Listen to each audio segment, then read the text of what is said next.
చూస్ country delight, live better. ఇప్పుడే country delight యాప్ని download చేసుకోండి.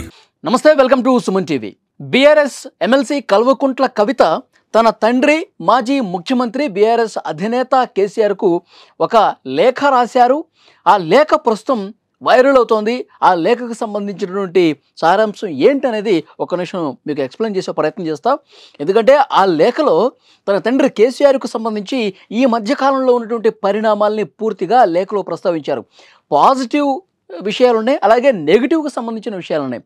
పాజిటివ్ ఫీడ్బ్యాక్, ఈ మధ్యకాలంలో కేసీఆర్ గారు మాట్లాడినవి, స్పందించిన విషయాల్లో ఏమి పాజిటివ్గా ఉన్నాయో చెప్పారు.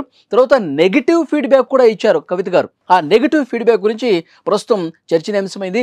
నెగిటివ్ ఫీడ్బ్యాక్ ఏమి ఇచ్చారు? తన తండ్రి కేసీఆర్ ఏ విషయాల్లో సరిగా స్పందించలేదు, ఏ విషయాల మీద ప్రస్తుతం ప్రజల్లో చర్చ జరుగుతోంది, ఏది మాట్లాడి ఉంటే బాగుండేదని చర్చ జరుగుతోంది, పార్టీ అసలు ఏ విధంగా ముందుకు పోవాల్సినటువంటి అవసరం ఉంది, ఏ విషయాల మీద పార్టీలో చర్చ జరగాలి, ఇవన్నీ కూడా నెగిటివ్ ఫీడ్బ్యాక్ కింద కల్వకుంట్ల కవిత గారు తన తండ్రి కేసీఆర్కు లేఖ రూపంలో తెలియజేశారు. అది ప్రస్తుతం social media, main stream media అన్ని చోట్ల వైరల్ అవుతుంది. కవిత గారు రాసినటువంటి ఈ లేఖ ఏముందో ఒక్కసారి నేను చెప్తాను. మీరు ఉర్దూలో మాట్లాడకపోవటం అనేది బాగాలేదని చెప్పి కవిత గారు అన్నారు. ఉర్దూలో ఈ మధ్యకాలంలో అసలు మాట్లాడలేదు. ఎందుకంటే తెలంగాణలో ముస్లింలు అధిక సంఖ్యలో ఉంటారు. ఇటు హైదరాబాద్తో పాటు జిల్లాలో కూడా ముస్లింల జనాభా మిగతా రాష్ట్రాలతో పోల్చుకుంటే కొంత ఎక్కువగా ఉంటుంది. ఇక్కడ మరి ఉర్దూ భాషలో మాట్లాడితే వాళ్ళందరూ కూడా అర్థమయ్యే అవకాశం ఉంటుంది. మీరు ఎందుకు గతంలో మాదిరిగా ఉర్దూలో ఎక్కువగా మాట్లాడటం లేదనేది కూడా ఒక నెగిటివ్ ఫీడ్బ్యాక్ కింద ఇచ్చారు. తర్వాత వక్ఫ్ బిల్లు కేంద్రం ఉభయ సభల్లో ఆమోదం తెలియజేసింది. తర్వాత రాష్ట్రపతి దగ్గరికి వెళ్ళింది. ఆ ఫైలు రాష్ట్రపతి కూడా ఆమోద ముద్ర వేశారు. వక్ఫ్ సవరణ బిల్లుకు సంబంధించి దేశవ్యాప్తంగా ముస్లింలు ఆందోళన చేసినటువంటి పరిస్థితి ఉంది. కొన్ని రాష్ట్రాల్లో తీవ్రమైనటువంటి వ్యతిరేకత వచ్చింది కేంద్ర ప్రభుత్వం మీద. భారతీయ జనతా పార్టీ ముస్లింల వ్యతిరేక చర్యలకు పాల్పడుతుందని చెప్పి మరి తెలంగాణ సాధించినటువంటి వ్యక్తిగా ఇక్కడ మాజీ ముఖ్యమంత్రి కేసీఆర్, బీఆర్ఎస్ పార్టీ అధ్యక్షులుగా ఉన్నటువంటి మీరు ముస్లింల విషయం వచ్చేసరికి అది చాలా కీలకమైనటువంటి సందర్భం కదా, మీరు మాట్లాడి ఉంటే బాగుండేది, ఎందుకు మాట్లాడలేదు అని ప్రశ్నించారు కల్వకుంట్ల కవిత గారు. అలాగే బీసీలకు 42% రిజర్వేషన్ అంశం గురించి మీరు ఎందుకు మాట్లాడలేదు, దాన్ని ఎందుకు విస్మరించారు, ఇది కూడా ప్రస్తావించారు. అలాగే ఎస్సీ వర్గీకరణ అంశం ఈ మధ్యకాలంలో ఇది కూడా చర్చనీయాంశమైంది. ఎస్సీ వర్గీకరణకి ఆమోదిస్తూ సుప్రీంకోర్టు కూడా కేంద్రాలకు అధికారం కల్పిస్తూ తీర్పు చెప్పినటువంటి పరిస్థితి ఉంది. సో ఎస్సీ వర్గీకరణ మీద మీరు మాట్లాడాలి, ఇలాంటి కీలకమైన విషయం మీద ఎందుకు మీరు మాట్లాడలేదని కూడా క్వశ్చన్ చేశారు. తర్వాత బీఆర్ఎస్ రజతోత్సవ సభ జరిగింది. ఆ సభ గురించి కూడా చాలా కీలకమైన పాయింట్లు కల్వకుంట్ల కవిత లేవనెత్తారు. అంత పెద్ద మీటింగు జరిగినప్పుడు మళ్ళీ పాత ఇన్ఛార్జీలనే ఇవ్వటానికి కారణం ఏం కనిపిస్తోంది? పాత పద్ధతిలో మీరు ఇన్ఛార్జీల్ని నియమించడం వల్ల తెలంగాణ ఉద్యమకారులు, నిజమైనటువంటి ఉద్యమకారులు ఎవరైతే ఉన్నారో సో వాళ్ళకి దక్కాల్సినటువంటి ప్రాధాన్యత దక్కలేదు అని కూడా ఆమె ఆ విషయం ఈ లేఖలో ప్రస్తావించినటువంటి పరిస్థితి ఉంది. దీంతోపాటు మరికొన్ని కీలక విషయాలు కూడా కల్వకుంట్ల కవిత ప్రస్తావించారు. అందులో ఆ బీఆర్ఎస్ రజతోత్సవ సభలో ధూమ్ధామ్ కార్యక్రమం జరిగింది. అది కూడా ఆశించినటువంటి ఫలితం ఇవ్వలేదు, సరిగా జరగలేదు. గతంలో బీఆర్ఎస్ ఏ సభ పెట్టినా తెలంగాణ ఉద్యమానికి సంబంధించినటువంటి ఆ పాటలు కావచ్చు, ఆ సాంస్కృతిక కార్యక్రమాలు కావచ్చు, ఇవన్నీ కూడా ప్రముఖ పాత్ర పోషించే సభల్లో.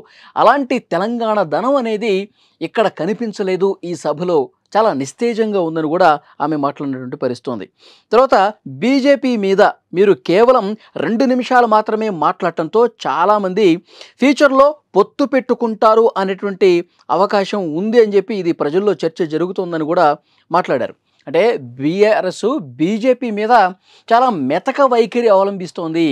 బీజేపీ చాలా నిర్ణయాలకు సంబంధించి కేసీఆర్ గారు ఉవ్వెత్తన ఎగిసిపడతారు, బీజేపీని కార్నర్ చేస్తారు, బీజేపీని క్వశ్చన్ చేస్తారు చాలా విషయాల్లో అని చెప్పి అనుకున్నారు.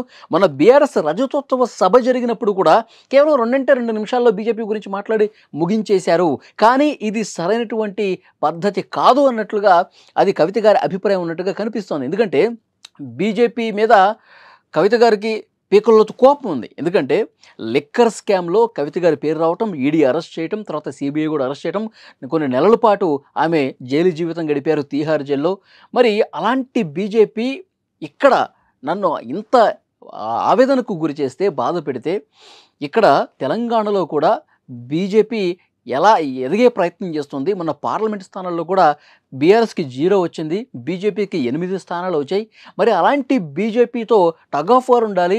ఒక కేసీఆర్ అంటే పోరాట యోధుడు, బీజేపీ మీద ఇక ఒంటి కాల మీద లేచి ఆయన ప్రచారం చేయాలి, విమర్శలు చేయాల్సినటువంటి పరిస్థితి ఉంది. కానీ ఎందుకు ఇంత మెతక వైఖరి కేసీఆర్ చూపిస్తున్నారు బీజేపీ పట్ల? బీజేపీ మీద ఏమన్నా ప్రేమ కనబరుస్తూ ఉన్నాడా? భవిష్యత్తులో బీజేపీతో పొత్తు పెట్టుకుంటాడని చెప్పి ఆలోచన ఏమన్నా ఉందా? ఇది ప్రజల్లో జరుగుతున్న చర్చ. మీరు దీనికి క్లారిటీ ఇవ్వాల్సి ఉంది. నిజంగా పొత్తు పెట్టుకునేది ఉంటే అది బహిరంగంగానే మొన్న రజతోత్సవ సభలోనే చెప్పే అవకాశం ఉండాలి కదా. ఎందుకు మీరు బీజేపీ గురించి మాట్లాడలేదని కూడా చాలా స్పష్టంగా కల్వకుంట్ల కవిత గారు ఈ లేఖలో వ్యక్తం చేసినటువంటి పరిస్థితి ఉంది. ఇంకా చాలా విషయాలు చెప్పారు. మరొక ముఖ్యమైన విషయం కూడా ఇందులో రాశారు.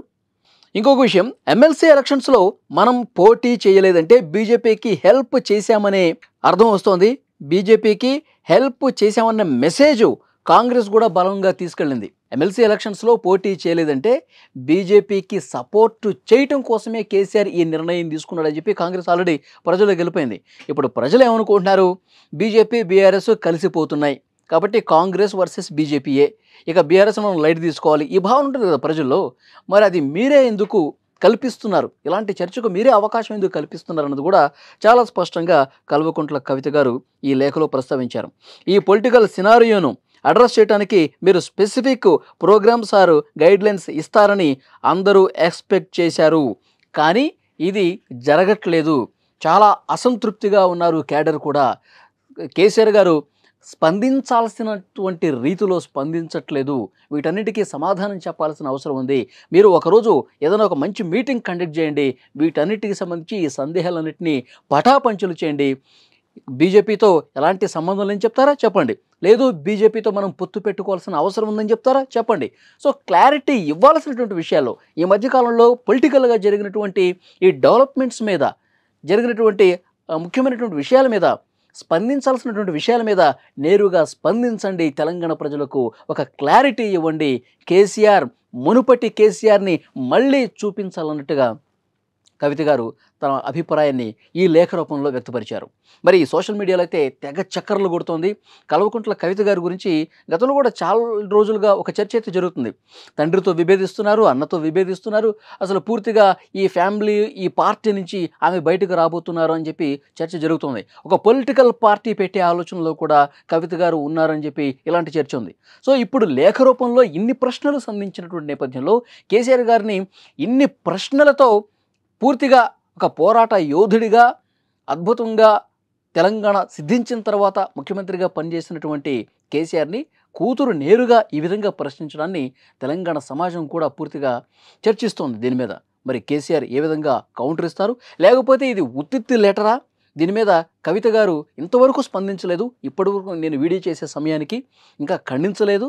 మరి దీని మీద ఏమన్నా మాట్లాడతారా? ఇది నిజమే, నేను తండ్రికి రాసిన లేఖ ఇదే, నాకున్నటువంటి అనుమానాలు, నాకు నా మనసులో ఉన్నటువంటి భావాలు నేను వ్యక్తపరిచానని చెప్తారా, లేకపోతే ఇదంతా ఉత్తిదే అని చెప్తారన్నది కూడా ఆమె క్లారిటీ ఇవ్వాల్సినటువంటి అవసరం ఉంది.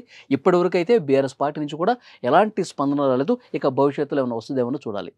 ఈ లెటర్ మీద మీ అభిప్రాయాన్ని ఫ్రెండ్స్ కామెంట్ రూపంలో తప్పకుండా తెలియజేయండి. Thank you very much.